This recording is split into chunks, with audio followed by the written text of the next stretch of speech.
शेतकरी मित्रांनो, तुम्ही आम्ही आपण सर्वजण ज्या काही वेगवेगळ्या समस्या आहेत, तर त्या समस्यामध्ये प्रामुख्याने ज्या काही 2-3 समस्या आहेत, तर त्या सगळ्याच समाजासाठी, सगळ्याच गावखेड्यासाठी या प्रामुख्याने उजागर होत आहेत. भेडसावत आहे. एकतर मुला-मुलींची लग्न जुळत नाहीत, जुळली तर टिकत नाहीत. ही एक पहिली समस्या आहे.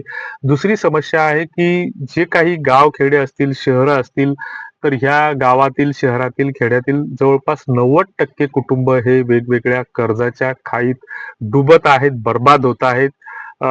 कुटुंबच्या कुटुंब उद्ध्वस्त होत आहेत आणि तिसरी जी गोष्ट आहे, तर ती सगळ्यात महत्त्वाची म्हणजे कुटुंबाच्या कुटुंब ह्या व्यसनाच्या खाईमध्ये उद्ध्वस्त होत आहेत. अलीकडच्या 10-15 वर्षामध्ये या व्यसनाधीनतेचं प्रमाण खूप मोठ्या प्रमाणामध्ये वाढलेलं आहे. गावखेड्यामध्ये तर काही-काही कुटुंब अशी आहेत, की एखाद्या कुटुंबामध्ये एखाद्या महिलेचा पती असतो. त्याची 2 करती लग्न झालेली मुलं असतात. नवराही दारू पितो आणि दोन्ही मुलंही दारू पितात आणि सुना आणि सासू यांच्यामध्ये पटत नाही आणि दररोज संध्याकाळी धिंगाणा सुरू असतो. घरातली भांडी रस्त्यावर येत असतात. मारामाऱ्या, भांडणं ह्या सगळ्या गोष्टीमुळं अनेक जण त्रस्त आहेत आणि त्यातून ज्या काही गुन्हेगारीचं प्रमाण जे काय आहे ते मोठ्या प्रमाणामध्ये वाढते आहे.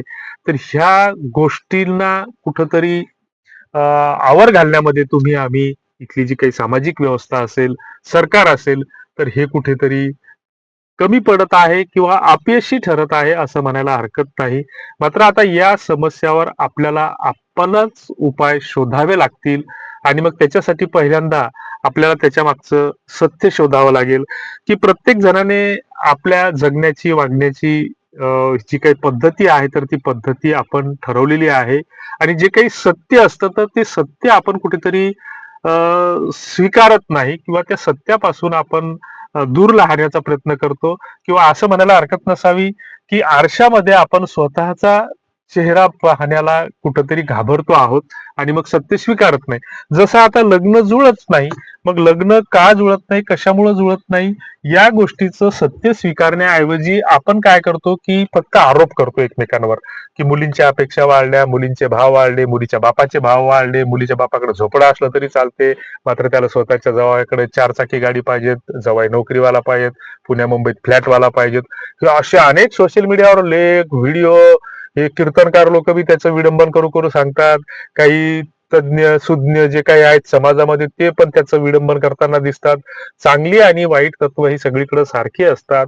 मग 10-20% मुलं खराब असतील तर 10-20% मुलीही खराब आहेत. मात्र सगळ्यांनाच सरसकट दोष देणं हे योग्य नसतं आणि मग त्याच्या मागचं सत्य काय असतं, तथ्य काय असतं, ह्या गोष्टी आपण कधी स्वीकारत नाही. कारण जी काही आपण संस्कृती, परंपरा, संस्कार, नैतिकता, धार्मिक मूल्य ज्या गोष्टी आहेत, तर ते सगळे आपण अलीकडच्या काळामध्ये सर्रासपणे पायदळीत उडवायला सुरुवात केलेली आहे आणि नको तो धिंगाणा आपण घालायला सुरुवात केलेली आहे.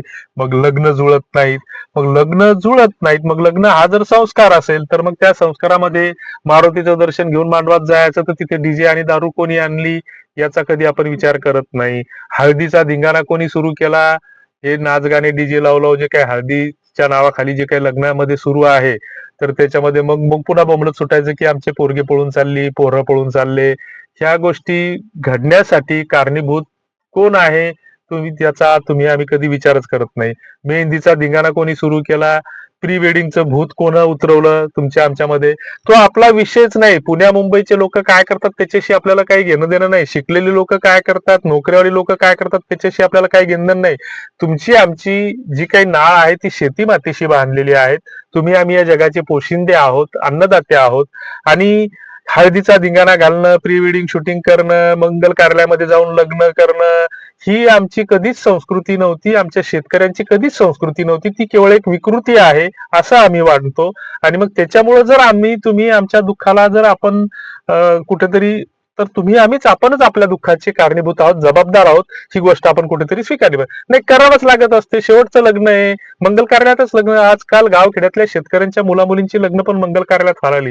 कशासाठी पाहिजे ते ह्या गोष्टी? आणि एखाद्यानं जर पुढाकार घेण्याचा प्रयत्न केला तर तरी आपलीच लोक त्याला त्रास देतात, कारण आम्ही तो प्रयोग सुरू करून बघितला की आपण बगर डीजेचं, बगर प्री वेडिंग शूटिंगचं, बिगर हळदीच्या धिंगाण्याचं लग्न करू म्हटलं तर लोकांनी ते करू देत नाहीत.